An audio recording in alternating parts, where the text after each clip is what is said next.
Welcome back, folks. It is 5:08 on this wonderful Wednesday evening. I'm Josephine Sage. Let's jump right into the forecast right now as we take a look outside at America's Mattress Live Tower Cam. We've got these beautiful blue clear skies, and that's going to continue with us throughout these evening hours and for the rest of the work week and even into the weekend. Now, these weather headlines are going to show us that these afternoon temperatures are actually just about 5 to 15 degrees above those seasonal averages. Those evening temperatures are just right around those seasonal averages in the low 50s and upper 40s for most areas.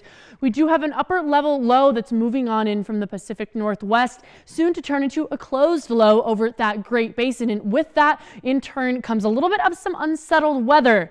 And when I say that, I don't mean rain. I do mean just a little bit of some increased wind speeds tonight and into tomorrow due to some diurnal heating. So 20 to 25-mile-an-hour winds can be expected in most areas. And alongside those winds and sunshine, we also have a drought along the western slope.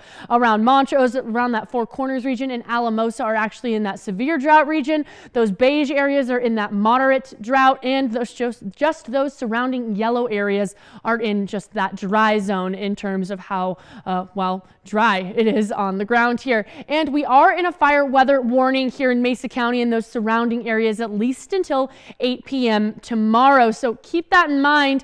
And with all these, weather elements combined, a little bit of some fire safety. I mentioned it yesterday and the day before. I'm going to continue to mention it as this fire weather warning sticks around. Don't leave those campfires unattended. Adhere to those burn bans and those warnings. Properly discard of those cigarettes. Keep vehicles and power tools off that dry vegetation. And of course, obey orders from local law officials when applicable. As we take a look a little bit more nationally, we're going to notice this is that upper level low that's going to continue to move inland through Thursday and into Friday and the weekend. As this kind of trough moves on through the Great Basin, it's going to turn into a closed low to then again give us some unsettled weather. And by those later weekend days, Sunday and into Monday, a little bit of a cooling and a little bit more cloud coverage can be expected for us here on the western slope. And current temperatures right now, 84 in Grand Junction, 88 in Delta, 87 in Moab, and 83 in Montrose. Those regions further east of us are just a few degrees cooler in those 70s and those low 80s right now. And I did mention that we're pushing 5 to 15 degrees above those seasonal averages in most areas. So 87 instead of that typical 77 was that afternoon high from earlier today. That low end of things, 51 instead of that typical 48. Those wind speeds right now are mild, 11 miles an hour in Grand Junction, 7 miles an hour in Montrose. But from the last 12 hours, those wind gusts did push up into those teens and even those 20s in both Glenwood Springs and Aspen.